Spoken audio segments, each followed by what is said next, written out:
देखना है। तो आज हम लोग शुरू करते हैं। तो आज का जो पहला क्वेश्चन है वो है एशिया का सबसे बड़ा जलप्रपात, है ना। एशिया का सबसे बड़ा जलप्रपात है हुंड्रू जलप्रपात। ये कहाँ पे पाया जाता है? देखिए, ये जब बिहार और झारखंड साथ में था उस समय ये बीपीएससी का क्वेश्चन पूछा गया है, परंतु आपको पता है कि ये क्वेश्चन पूछा जा रहा है कि एशिया का सबसे बड़ा जलप्रपात। तो आपको ये भी याद रखना है कि एशिया का सबसे बड़ा जलप्रपात कौन है, तो हुंड्रू जलप्रपात है। और ये वर्तमान झारखंड के रांची में है। कहाँ है? झारखंड के रांची में। ये महत्वपूर्ण क्वेश्चन है, इसको कर लीजिएगा। नेक्स्ट क्वेश्चन हम लोग देखेंगे, फटाफट क्वेश्चन को करते हुए चलते हैं।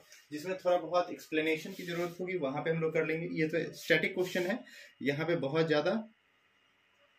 नेक्स्ट क्वेश्चन लिखा हुआ है बिहार में पटसन उद्योग की पट्टी है। देखिए, पटसन मतलब होता है जूट, जिसको गोल्डन फाइबर या नेचुरल फाइबर के रूप में भी जाना जाता है।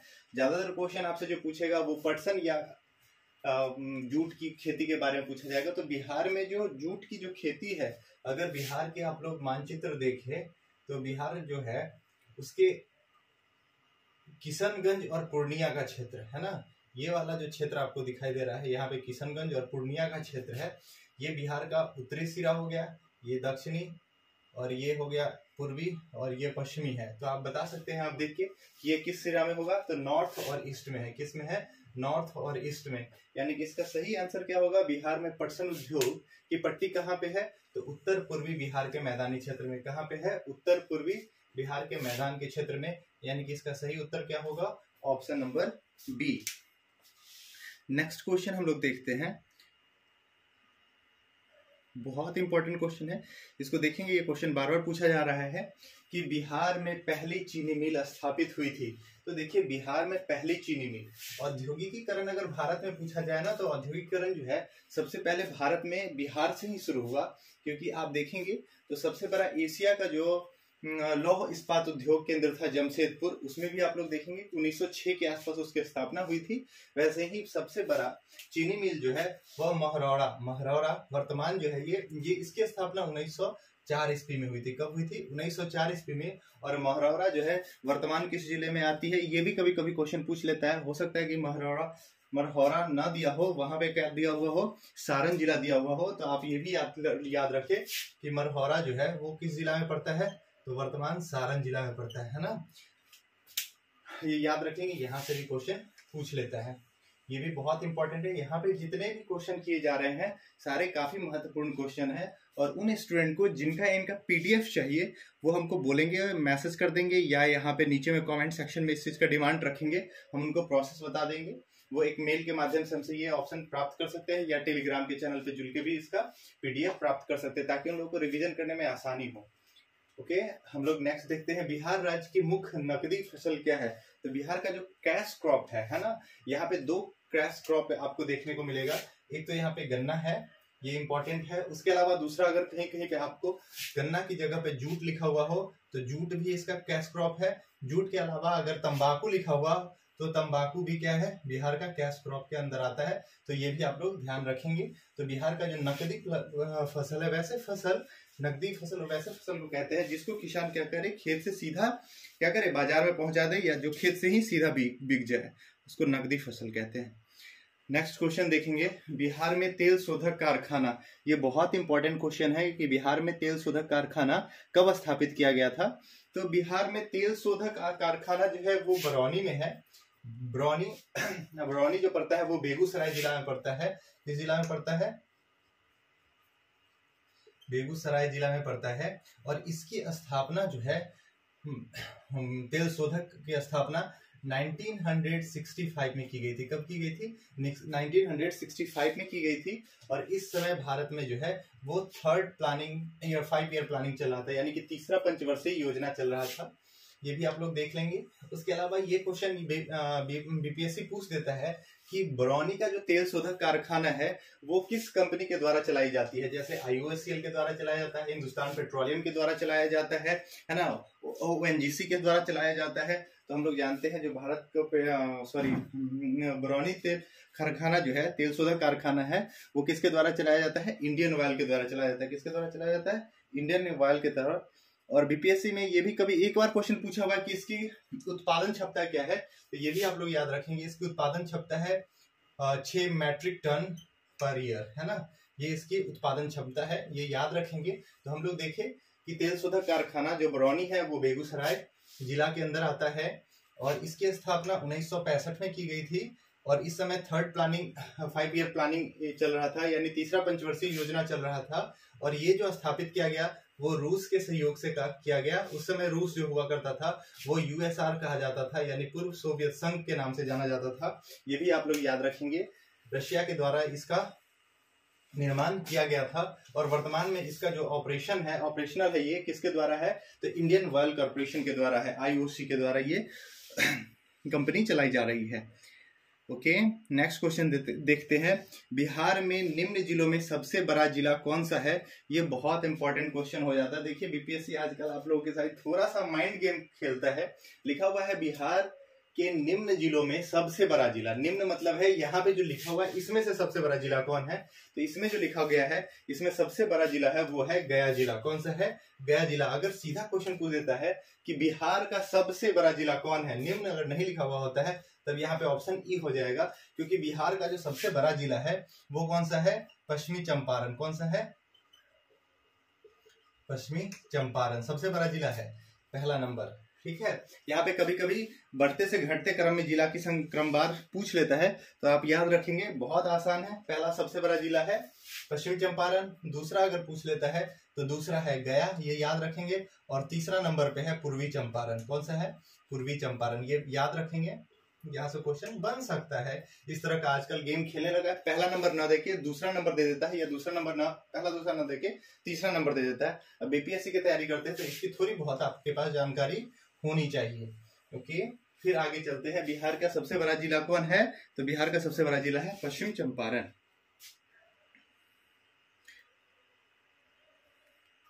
देखिए ये बहुत इंपॉर्टेंट क्वेश्चन है, यहां से भी क्वेश्चन पूछा गया है। ये एंशिएंट हिस्ट्री का क्वेश्चन हो गया। बिहार में धातु प्रस्तर युगीन अवशेष मिले हैं, तो भारत में अगर पूछा जाए धातु प्रस्तर युगीन जो अवशेष मिले हैं वो कहाँ से मिला है, तो चिरांद से मिला है। ये एकदम बिल्कुल सही है। चिरांद पड़ता है छपरा में, चेचर वैशाली में पड़ता है ना, और मनेर से मिला है। और कहाँ से मिला है? मनेर से मिला है। यानी उपरोक्त सभी आंसर सही है। इसको क्या करेंगे आप लोग, याद कर लेंगे, 2 बार पढ़ेंगे 3 बार, और याद रखेंगे क्या लिखा हुआ है, धातु प्रस्तर युगीन अवशेष। क्या लिखा हुआ है? धातु प्रस्तर युगीन अवशेष। तो वो कहाँ से मिला है? चिरांद, चेचर, मनेर। कहाँ से मिला है? चिरांद, चेचर और मनेर से। नेक्स्ट क्वेश्चन देखेंगे। नेक्स्ट क्वेश्चन है, बिहार में मौर्यकालीन अभिलेख मिले हैं। ये भी बहुत इंपॉर्टेंट क्वेश्चन है। बिहार में मौर्यकालीन अभिलेख जो है वो किसके द्वारा खोजा गया था? यहाँ से भी क्वेश्चन पूछ लेता है। मौर्यकालीन जो अभिलेख था, यानी ब्राह्मणी लिपि में जो लिखा गया था वो किसके द्वारा रीड किया गया था, ये भी क्वेश्चन पूछ लेता है, तो इसको भी देखेंगे। तो मौर्यकालीन अवशेष जो है भारत में जो खोजा गया था वो कनिंघम के द्वारा खोजा गया था। और कनिंघम 1861 में, कनिंघम 1861 में क्या थे? भारत में पुरातत्व विभाग के इंचार्ज थे। और जेम्स प्रिंसेप जो मौर्य के द्वारा जो ब्राह्मणी लिपि में उत्कीर्ण किया गया था अभिलेख, उसको क्या किया? स्टडी किया। उसमें उसका नाम है जेम्स प्रिंसेप। वो भी याद रखेंगे। हालांकि यहाँ पे क्वेश्चन हम लोग वो नहीं पूछा गया है, इसकी बात करते हैं। बिहार में मौर्यकालीन अभिलेख कहाँ से मिले हैं? तो मौर्यकालीन जो अभिलेख है लौरिया अरेराज से मिला है, ठीक है। दूसरा है लौरिया नंदगढ़ से मिला है, और रामपुरवा चंपारण से मिला है। यानी कि इसमें तीनों ऑप्शन जो है वो सभी सही है। तो बिहार में मौर्यकालीन अभिलेख कहाँ से मिले हैं? तो आप लोगों को याद रखना है अरेराज, नंदगढ़ और रामपुरवा, है ना। ये बहुत इंपॉर्टेंट क्वेश्चन है, इसको याद रखेंगे।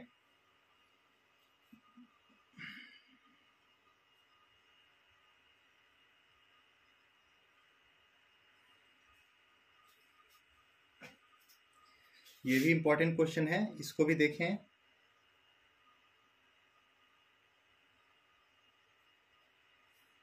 क्वेश्चन लिखा हुआ है, बिहार के गया जिले के अपसट से प्राप्त अभिलेख में किस राजवंश की जानकारी मिली है? तो बिहार के गया जिले में जो अपसट से प्राप्त अभिलेख है उसमें परवर्ती गुप्त वंश की जानकारी मिलेगी। किस वंश के बारे में जानकारी मिली है?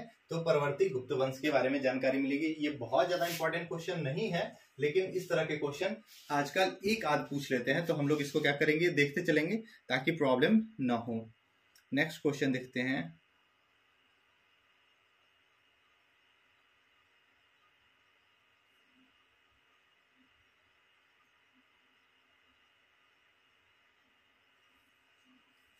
नेक्स्ट क्वेश्चन है, बिहार प्रांत के आरा से प्राप्त देव बवनाक का लेख और शाहपुर पटना और मंदर भागलपुर से प्राप्त लेखों से जानकारी मिलती है। ये बहुत इंपॉर्टेंट क्वेश्चन है, ये भी एंशिएंट इंपोर्ट का क्वेश्चन है। तो यहाँ से जो जानकारी मिलती है वो किस डायनेस्टी के बारे में मिलती है, तो परवर्ती गुप्त वंश के बारे में जानकारी मिलती है। इसमें एक सबसे इंपॉर्टेंट जो है शाहपुर और मंदर भागलपुर, यह ना मंदारा पर्वत में से कंफ्यूज मत कर लीजिएगा, मंदारा पर्वत गया में है ना। शाहपुर पटना और मंदर भागलपुर से प्राप्त जो लेख है उसकी जानकारी वो किसकी जानकारी देती है, तो परवर्ती गुप्त वंश के बारे में यहाँ से आपको इंफॉर्मेशन दिया जाता है। नेक्स्ट क्वेश्चन देखेंगे। देखिए ये सारे जो क्वेश्चन है वो बिहार के एंशिएंट हिस्ट्री का क्वेश्चन है, क्योंकि बिहार के एंशिएंट में मेनली 3 डायनेस्टी के बारे में पढ़ा जाता है, मौर्य के बारे में, परवर्ती गुप्त के बारे में और पाल के बारे में। तो यहाँ पे जो नेक्स्ट क्वेश्चन है वो पाल शासक के बारे में पूछ रहा है कि पाल शासकों के बारे में जानकारी जो हमें प्राप्त है वो बिहार के किस किस अभिलेख से प्राप्त है। तो इसमें लिखा हुआ है देवपाल के मुंगेर अभिलेख से। ये भी बात बिल्कुल सही है कि देवपाल के द्वारा जो मुंगेर अभिलेख है वहां से पाल शासक के बारे में जानकारी मिलती है। दूसरा जो लिखा हुआ है नारायण पाल के भागलपुर ताम्रपात्र अभिलेख, ये याद रखिएगा, नारायण पाल जो है उसके भागलपुर ताम्रपात्र अभिलेख से भी पाल शासक के बारे में जानकारी मिलती है। नेक्स्ट है महिपाल प्रथम के नालंदा एवं मुजफ्फरपुर अभिलेख से। यानी कि यहाँ पे जो तीनों ऑप्शन है वो तीनों ऑप्शन इसका सही होगा, इसको आप लोग याद रखेंगे। उपरोक्त सभी आंसर सही है।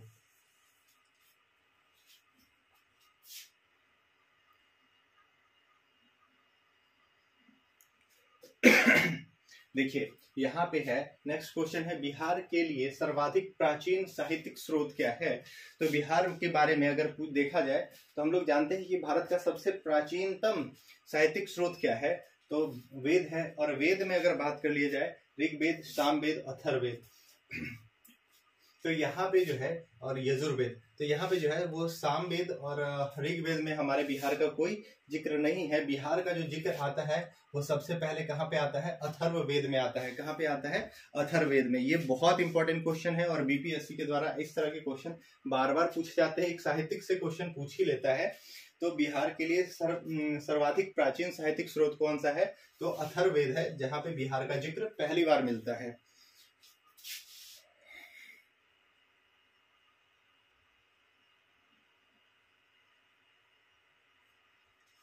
नेक्स्ट क्वेश्चन है, बिहार में किस महाजनपद के बारे में जानकारी मिलती है। बिहार में किस महाजनपद के बारे में जानकारी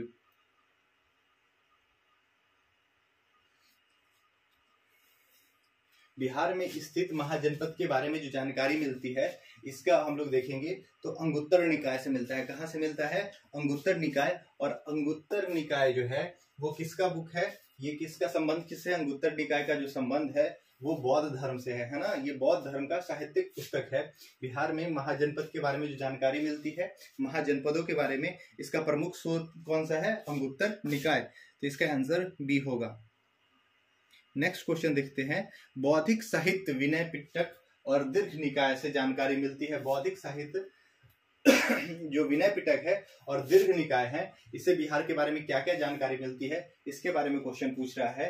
तो क्वेश्चन में पहला देखेंगे मगध के राजतंत्र के बारे में, वैशाली के गणतंत्र के बारे में, मौर्य उत्तर बिहार के बारे में। तो यहाँ पे तीनों बात जो लिखा हुआ है, क्योंकि आप देखेंगे कि बिहार में जब बौद्ध धर्म फल फूल रहा था उस समय बिहार में किसका सर्वाधिक बोलबाला था, तो उस समय हम लोग को पता है कि दुनिया का पहला गणतंत्र वैशाली, दूसरा क्या है मगध डायनेस्टी, और तीसरा है मगध जो मौर्य समाप्त हो गया था उसके बाद के बिहार के बारे में जानकारी कहाँ से मिलता है, तो ये विनय पिटक और दीर्घ निकाय से मिलता है। इस चीज को भी याद रखेंगे।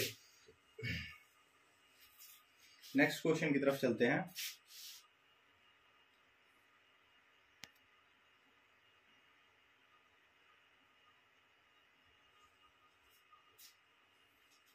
देखिए फिर से वही आ गया, बिहार में बड़े पैमाने पर उत्खनन कार्य करवाने वाले तथा कई प्राचीन स्थलों की खोज करने वाले पुरातत्ववेत्ता कौन थे? तो याद रखिएगा बिहार में जो कनिंघम है ना, इसका सही आंसर क्या है? कनिंघम। और कनिंघम जो है वो भारतीय इतिहास में पुरातत्व विभाग के क्या कहे जाते हैं? जनक कहा जाते हैं। क्या कहे जाते हैं? जनक कहा जाते हैं। तो बिहार में जो सबसे ज्यादा खोज और मौर्य काल के बारे में जो जानकारी मिली सर्वप्रथम, वो किन के द्वारा खोजा गया था? वो कनिंघम के द्वारा खोजा गया था। वो नालंदा का विश्वविद्यालय संबंधित हो या लौरियानंदगढ़ का जो है स्तंभ लेख है उसके बारे में हो गया, या वैशाली की जो किला है या वैशाली से उत्खनन हुआ, सबके बारे में सर्वप्रथम किसने जानकारी दी थी? तो कनिंघम के द्वारा दिया गया था। और कभी कभी क्वेश्चन ये भी पूछ लेता है कि इन्होंने खुदाई का कार्य कब प्रारंभ किया था? तो 1861 में शुरू किया था। कब किया था? 1861 में। ये बात आप लोग याद रखिएगा, यहाँ से थोड़ा बहुत क्वेश्चन पूछ लेता है।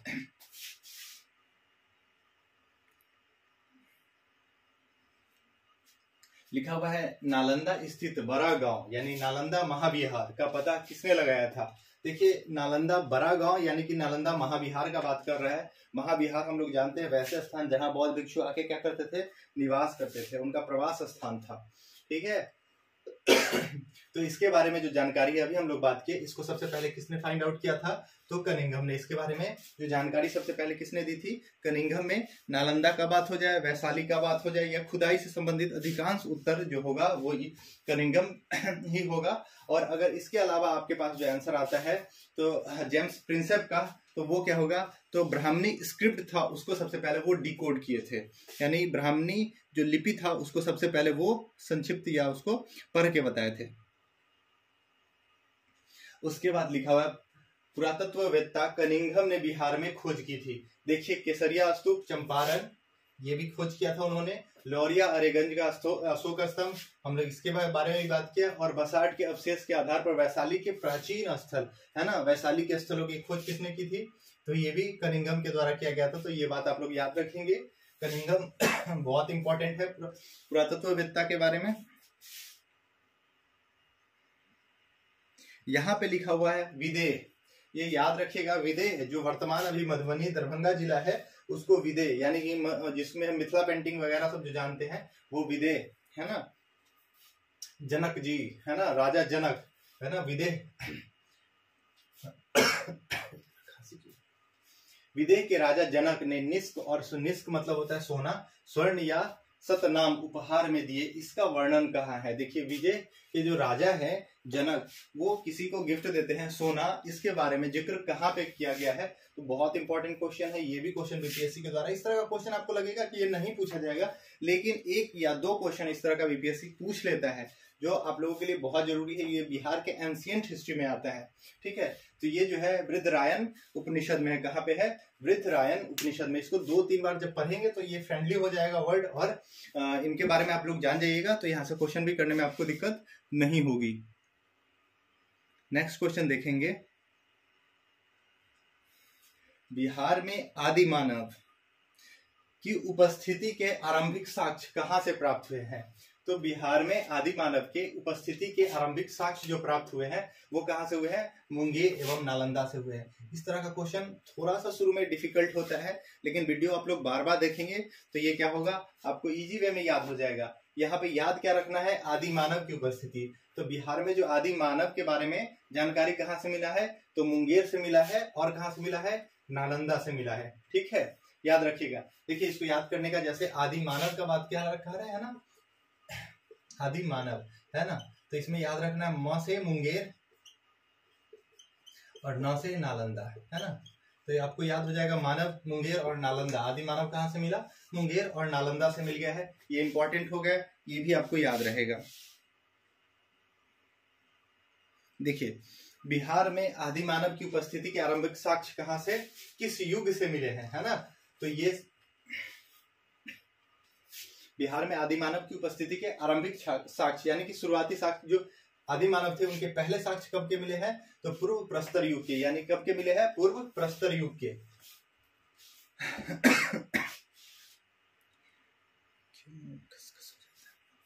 बिहार में मध्यवर्ती प्रस्तर युग के साक्ष्य कहाँ से मिले हैं? तो ये मिले हैं मुंगेर से। मध्यवर्ती प्रस्तर युग के साक्ष्य कहाँ से मिले हैं? मुंगेर से मिले हैं। ये सब ऑब्जेक्टिव है, इसको आराम आराम से 2 बार 3 बार पढ़ लें तब जाके ये याद होगा, नहीं तो ये प्रॉब्लम कर सकता है आप लोगों को, क्योंकि इसके याद करने का कोई ट्रिक नहीं होता है। ये एंशिएंट हिस्ट्री का है, इसको आप लोग को बस याद 2 बार 3 बार पढ़ के ही याद रख सकते हैं। बिहार में चिरांद के बारे में हम लोग बात की कि चिरांद सारण में है। चेचर का है वैशाली में। किस युग के अवशेष प्राप्त हुए, याद रखें, बहुत इंपॉर्टेंट क्वेश्चन है। ये आपको डिफरेंट बुक में मिल जाएगा। ये इम्तियाज अहमद का क्वेश्चन है और बीपीएससी के द्वारा पूछा गया हुआ क्वेश्चन है। तो नव प्रस्तर युग के है। बिहार के चिरांद और चेचर वैशाली। चेचर में किस युग के अवशेष मिले हैं, तो ये नव प्रस्तर युग के मिले हैं। किस युग के मिले हैं, नव प्रस्तर युग के यहाँ पे से साक्ष्य मिले हैं, ये याद रखेंगे। नेक्स्ट क्वेश्चन की तरफ चलते हैं। बिहार में ताम्र प्रस्तर युग के परवर्ती चरण के अवशेष कहाँ से मिले हैं, तो बिहार में ताम्र प्रस्तर युग के परवर्ती चरण के जो अवशेष मिले हैं वो कहाँ से मिले हैं, तो चिरांद से, मनेर से और चेचर से, यानी कि सभी जगहों से मिले हैं जो यहाँ पे लिखा गया है। चेचर, चिरांद और मनेर, ये याद रखेंगे। नेक्स्ट क्वेश्चन देखें। बिहार सहित पूर्वी भारत में आर्यों का आगमन हुआ था, अनुमानता। देखिए बिहार ही नहीं, पूरे पूर्वी भारत में जो आर्य आए थे वो किस समय आए थे, इसके बारे में पूछ रहा है। तो बिहार में सीधा क्वेश्चन आपसे पूछेगा, बिहार में आर्यों का जो आगमन हुआ था वो कब हुआ था, तो उत्तर वैदिक काल के समय में हुआ था। कब हुआ था, उत्तर वैदिक काल। और हम लोग जानते हैं कि उत्तर वैदिक जो काल होता है वो कब से होता है, 1000 ईसा पूर्व से। कब का काल है ये, 1000 ईसा पूर्व से लेकर के 800 ईसा पूर्व का काल जो होता है वो उत्तर वैदिक काल कहलाता है ना। 1000 से 800 से 500 तक काल का जो होता है, या 800 से 600 वो होता है ब्राह्मण काल, और 600 से हो जाता है महाजनपद काल। नेक्स्ट क्वेश्चन देखेंगे। बिहार सहित पूर्वी भारत में आर्यों के विस्तार में सहायक था। देखिए बिहार में या पूर्वी भारत में जो आर्य का इतना विस्तार हुआ, इसके पीछे कौन सा कारण था, तो इसका सबसे इंपॉर्टेंट कारण था लोहे का खोज, है ना, या लोहे का उपयोग। हम लोग को पता है कि भारत में लोहे का सबसे पुराना जो साक्ष्य है वो 1000 ईसा पूर्व का मिला है, और उत्तर प्रदेश के कहाँ से मिला है, तो अतिरंजी खेरा से मिला है। कहाँ से मिला है, अतिरंजी खेरा से।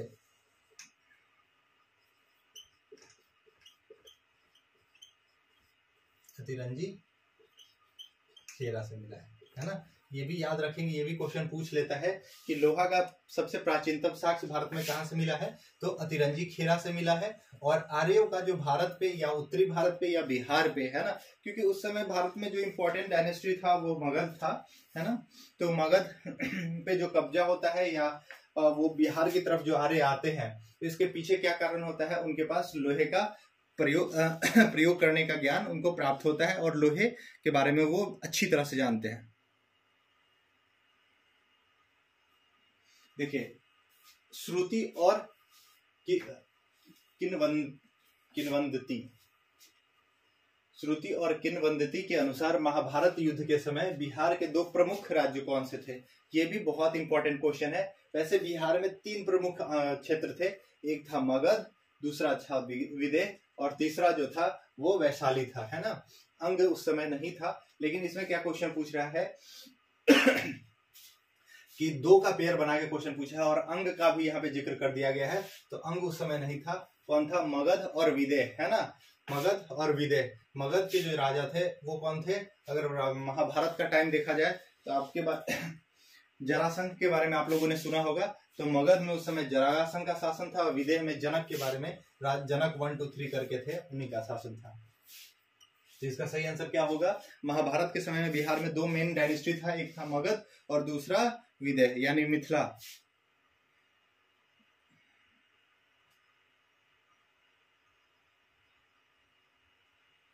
नेक्स्ट क्वेश्चन है,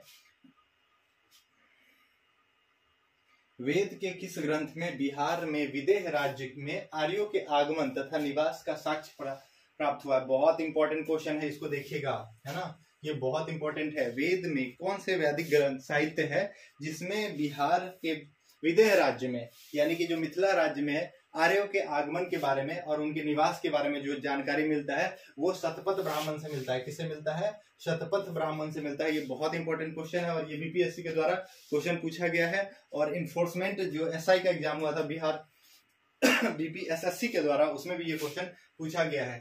तो वेद के किस ग्रंथ में विदेह राज्य में अंगों के आगमन, आर्यों के आगमन का और एवं निवास का साक्ष्य प्राप्त होता है? तो ये शतपथ ब्राह्मण से। नेक्स्ट क्वेश्चन देखेंगे।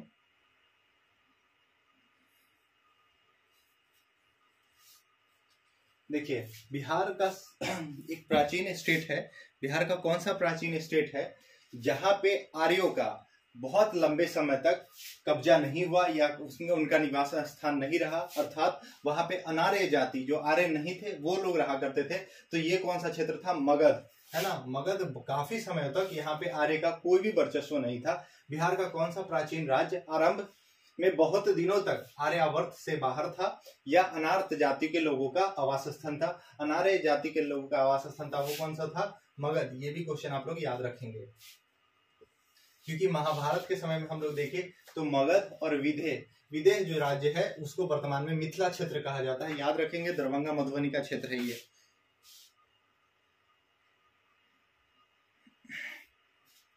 बिहार में उपनिषद काल में ब्राह्मण धर्म तथा ज्ञान का महान केंद्र कौन था? ये बहुत इंपॉर्टेंट क्वेश्चन हो जाता है। देखिए मध्यकालीन भारत में अगर पूछा जाए, मध्यकालीन भारत में एंशिएंट में, यहाँ उपनिषद काल लिखा हुआ है। एंशिएंट में हर समय में बिहार में अलग अलग जो स्टेट था वो क्या था? ज्ञान का एक केंद्र था। अगर उपनिषद काल में पूछा जाए तो ब्राह्मण धर्म, है ना, और ज्ञान का जो महान केंद्र था वो विदेह था। कौन था? विदेह। फिर से बात कर रहे हैं विदेह यानी कि मिथिलांचल क्षेत्र, है ना, मिथिला का क्षेत्र जहाँ के राजा जनक है, जहाँ की पुत्री सीता है, ठीक है ना। तो ये याद रखिएगा, यहाँ पे ब्राह्मण धर्म और ज्ञान का महान केंद्र था। और ऐसा उपनिषद के बारे में कहा जाता है। उपनिषद से अगर बात किए एंशिएंट में तो नालंदा इसका प्रमुख केंद्र था। मेडाइवल में कौन सा था? बिहार शरीफ इसका केंद्र हो गया, है ना।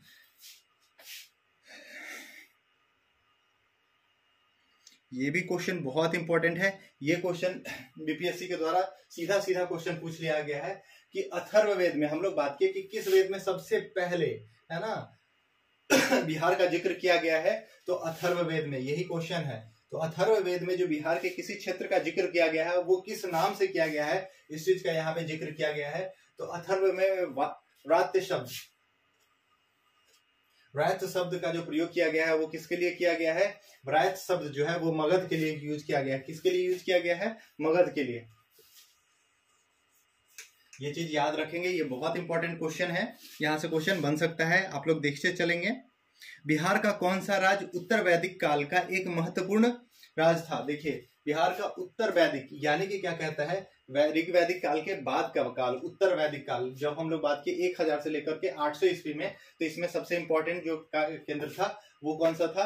विदेह। कौन सा था? विदेह।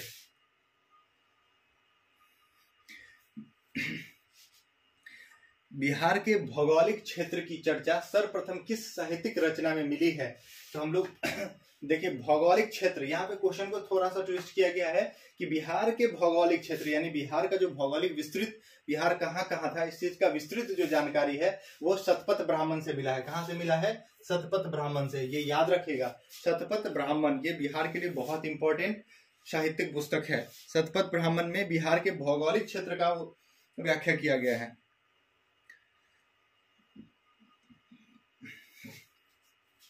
अब देखिए नेक्स्ट क्वेश्चन आ जाता है 6ठी शताब्दी ईस्वी पूर्व। अब 6ठी शताब्दी ईसा पूर्व में हम लोग आ जा रहे हैं जब मगध अपने राइजिंग स्टार्ट, महाजनपद जो था 16 जनपद जिसमें मगध है वो अपने क्या था? उदय के समय में था। तो 6ठी ईसा पूर्व में भारत में 16 महाजनपद का उदय हुआ।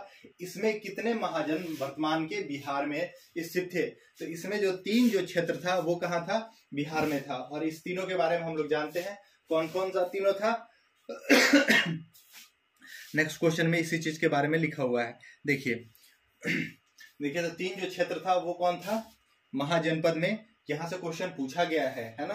और याद रखिएगा कौन से मगध क्षेत्र जो आता है उसमें कौन कौन सा वर्तमान क्षेत्र है, यहाँ से भी क्वेश्चन बीपीएससी पूछ लेता है। तो जो 6ठी शताब्दी ईसा पूर्व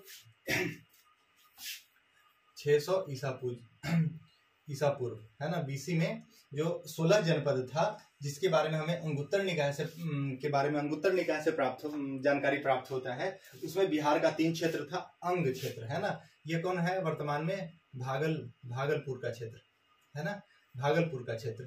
वज्जी क्षेत्र जो बिहार और मुजफ्फरपुर सीतामढ़ी का जो क्षेत्र होता है वो।